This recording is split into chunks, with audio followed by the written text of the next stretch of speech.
Okay, and for the purposes of this, I kind of maybe want to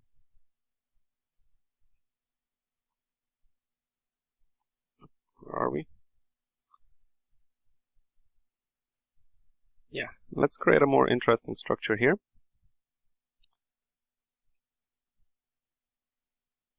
Let's do something like this. And let's instantiate it. And just, again, localize the translation. And let's copy this a few times.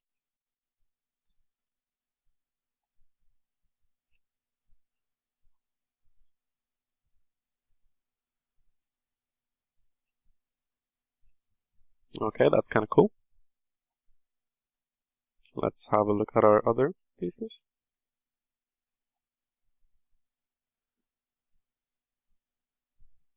Alright, we have this.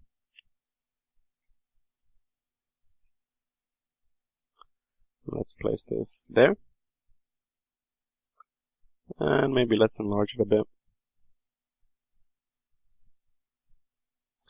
until we have something like this. Let's create an instance and let's localize it again. So what I'm doing is I'm using these base blocks as a basis for everything that I'm placing on top. However, I'm kind of covering them up so that even though I retain their shape, you don't see the simple geometry. We're kind of getting something more interesting. What have we got here? Let's make this bigger.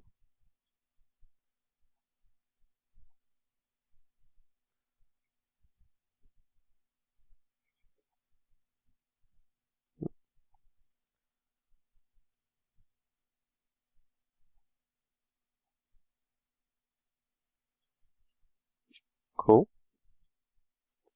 And let's see this one.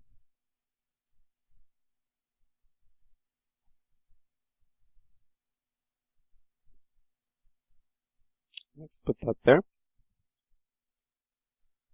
And let's have a look at this. And let's just finish this off by putting it here.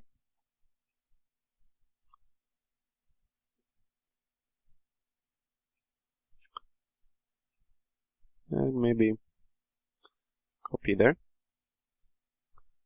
So what I'm trying to do is create some sort of architectural style that looks a little bit realistic, but also is something that can be quite loose. So all of these parts, they're not anything exact, but I'm first trying to create a cool shape.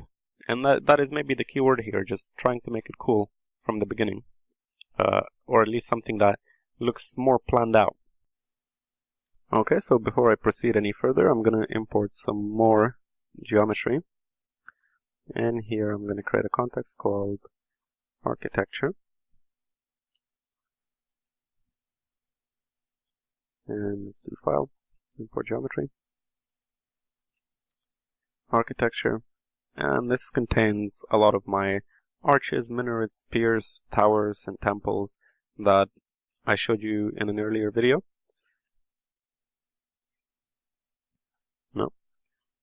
So feel free to organize these a little bit better in your project, again, depending on how big of a project you're working on and whether you think you will get confused between all of this, but it will be okay, at least for now, I think.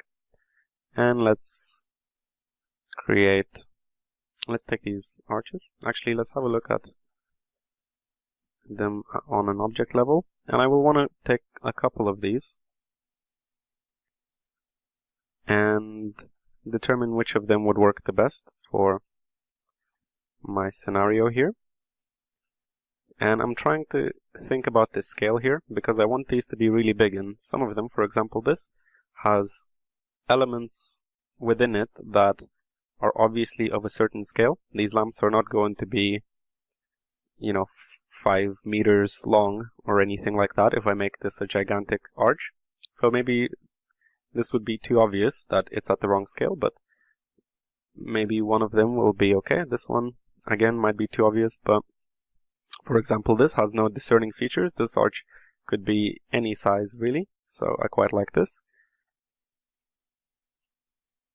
Here, this has all of the roof tiles, which obviously are a normal roof tile size, as does this, but I think I'll take this one as well and then try to disguise the fact that these are not the correct scale later on, and you will see in a second what I mean by correct scale. So let me take 3 and 1 and I'll just instantiate them, and if you have both selected you can change the attributes for both at once. So let's localize the translation, rotation, and scale, and let's drop them in this folder.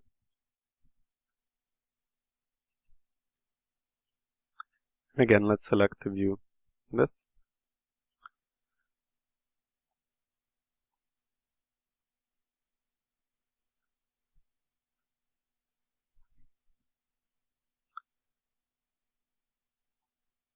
Okay, so here, these are more or less the correct scale. Actually, might be still too big, because an average house that I have in this scene, the model might be around this big. So these are actually already gigantic, and I want them to be gigantic, but I have to be mindful of the fact that they were not created to be that scale. So I'll have to be careful when I'm painting to hide that fact that they are the wrong scale. So let's take one of these, and let's rotate it 90 degrees this way. And let's place it here, and let's make it even bigger.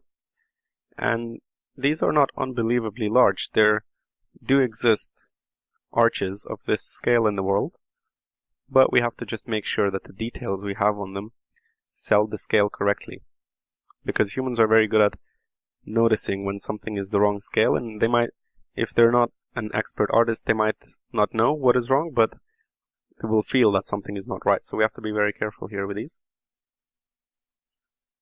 Let's make this bigger here, and let's put this here like this, and we could even expand it this way. Okay, and don't worry too much about this. We can adjust this slightly, and this will be in the shadow. It's not going to be too visible. It won't be a big problem. This, however, let's make a copy, and let's rotate this 90 degrees, and let's just put it here.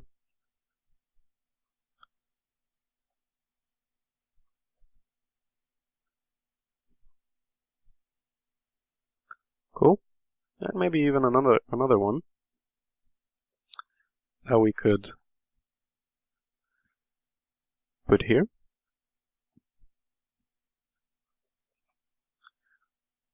Cool.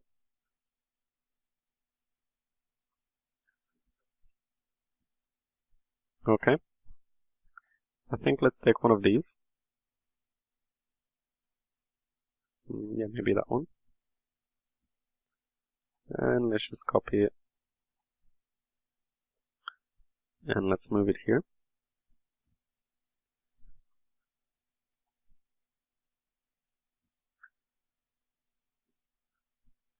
I want to very roughly close this gap, I think.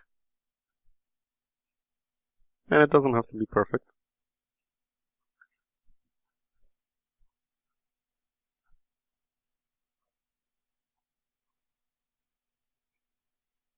Something like this, maybe.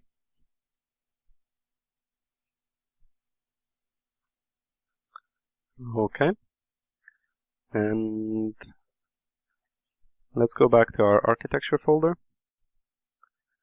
And let's pick up our steps and make an instance.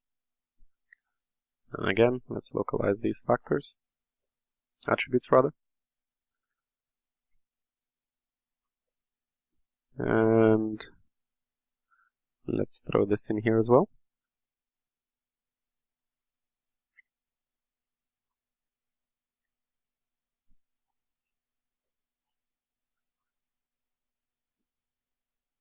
Oh,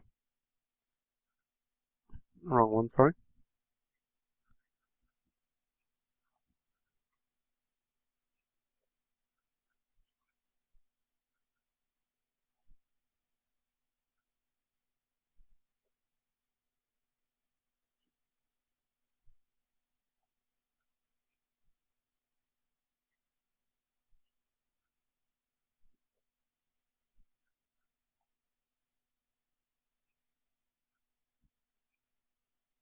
Okay, let's move this here.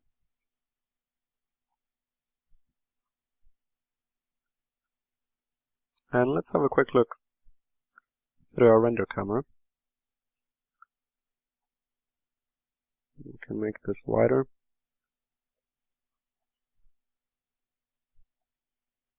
Okay. So currently we have nothing underneath it, so let's just take one of our cubes and let's just copy and put it underneath. This again doesn't have to be detailed because no one will really notice what is underneath. It's so low in the image, and if we put a little bit of texture on it, it'll be okay. You gotta be thinking very efficiently. What is this easiest way of doing everything, right? And the quickest, especially when you're working by yourself and you don't have a team. And we've already discussed this. You want to find the quickest, best cheats to achieve the highest quality work in the time that you have. So here again, let's take our steps and let's just create a copy of the instance and put these here.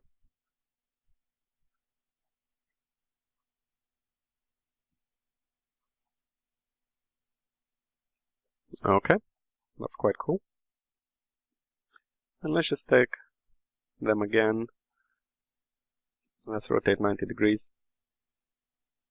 Oops, not 90. Not 909, sorry. 90. Move them here.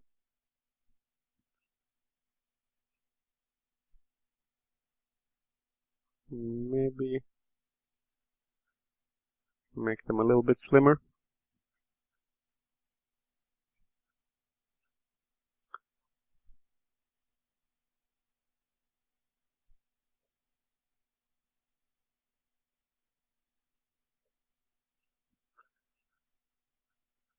Cool.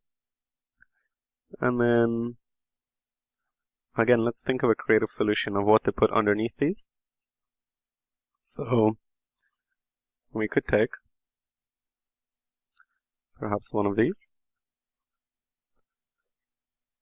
and copy it. And let's just make it really wide. Okay. Maybe angle it this way.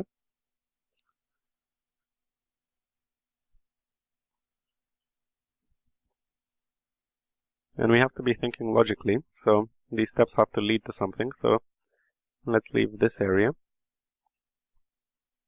where people can walk down, and then maybe go here.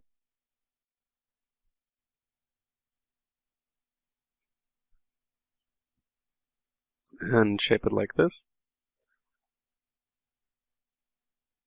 Again, here we've got crazy things going on at the bottom, but no one will see this far down. And actually, we can take our steps,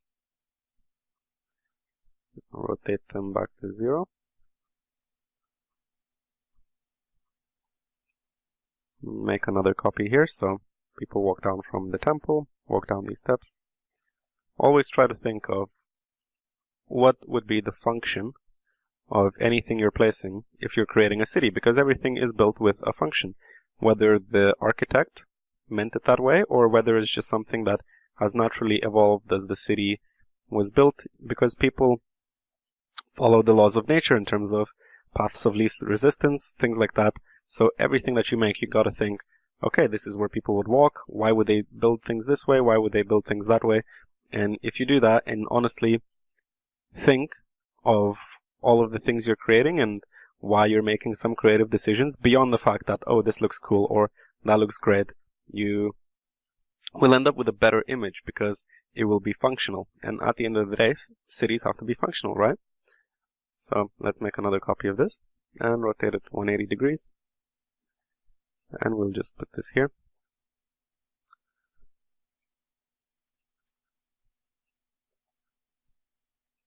So here we have some problems, but they will not be visible.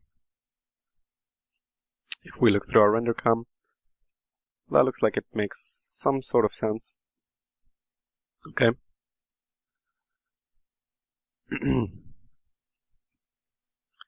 Let's take our bottom box as well. Maybe let's make it a little bit wider.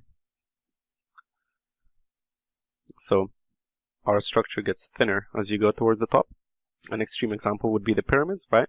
So for structures that are this heavy, made of stone, you would have a very big base, broad base, and then it tapers off as you reach the top, because otherwise the entire structure would collapse under its own weight.